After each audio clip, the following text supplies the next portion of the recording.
Te lo anticipábamos más tempranito, el dato del día económico de ayer fue la inflación de abril, que arrojó una disminución de casi un punto, 0,9 décimas, respecto de la inflación de marzo, que había sido un 3,7%. Y acá viene otra vez, ¿no? El dato ambiguo, 2,8%, si lo comparamos contra el 3,7%, está muy bien, y sobre todo este alivio en que se retoma la tendencia a la baja después de 2 o 3 meses que venía de a poquito, y ya con marzo con un salto que venía en definitiva subiendo.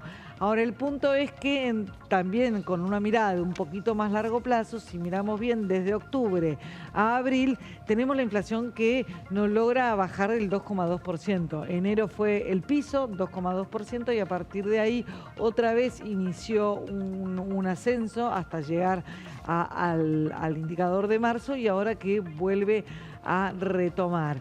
¿Qué es lo más destacable de los datos que se conocieron ayer?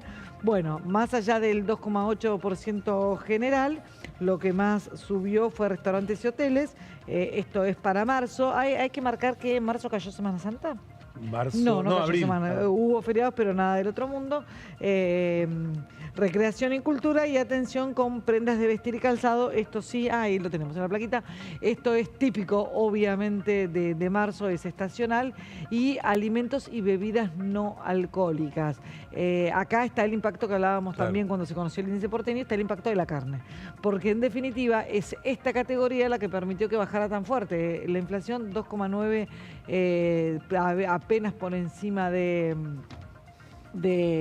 índice general. Pero en definitiva tenés muchos alimentos estacionales que permitieron que la inflación registrara esa reducción. También es lo mismo que había provocado que en marzo subiera tanto. Por ejemplo, el limón. El limón ¿te acordás que había sido?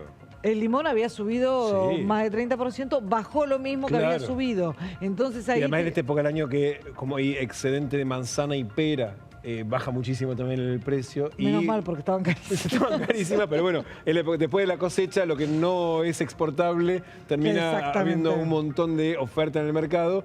Y después bajó un montón también el tomate, que sigue estando caro, pero bajó un montón comparado con lo que estaba, y la lechuga. Y ¿sabés qué más? También algo que es un insumo difundido entre los alimentos, que es muy importante en la canasta, tiene alta ponderación, la papa. Claro. La papa no es 11% fue la baja en este caso, pero incide mucho en que en definitiva se... Sí, en el perfil del consumo la papa ocupa un lugar importantísimo. Exactamente. La carne y la papa, bueno, la carne, ya sabemos, tú había tenido una suba de casi 5 o 6%. ¿Qué es lo que menos? ¿Qué fue lo que menos subió en este caso? Bueno, equipamiento y mantenimiento del hogar, apenas menos de un punto. Transporte, 1,7. Y atención con esto, y acá hay algo de clara estrategia, todo lo que tiene que ver con tarifas, vivienda, agua, electricidad, gas y otros combustibles, subió 1,9% por debajo del 2,8% de nivel general.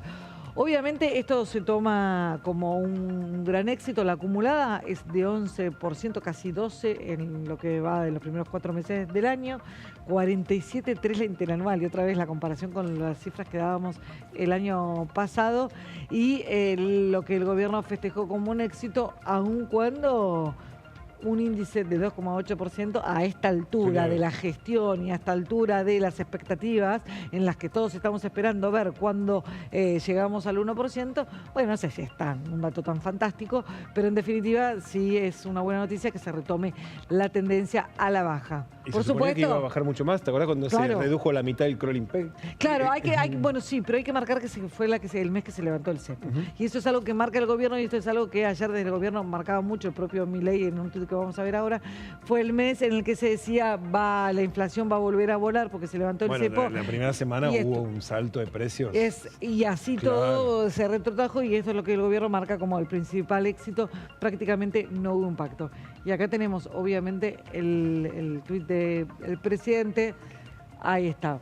Vamos todo, obviamente el presidente, que además de hecho personalmente se ocupó de perseguir a los proveedores de los supermercados, ¿te acordás? Bueno, perseguir por ahí es una palabra un poco fuerte. Bueno, pero de apurarlos, de acompañar a los supermercadistas que rechazaban la mercadería con aumentos. Sí, pero hubo presiones fuertes en todos los sectores.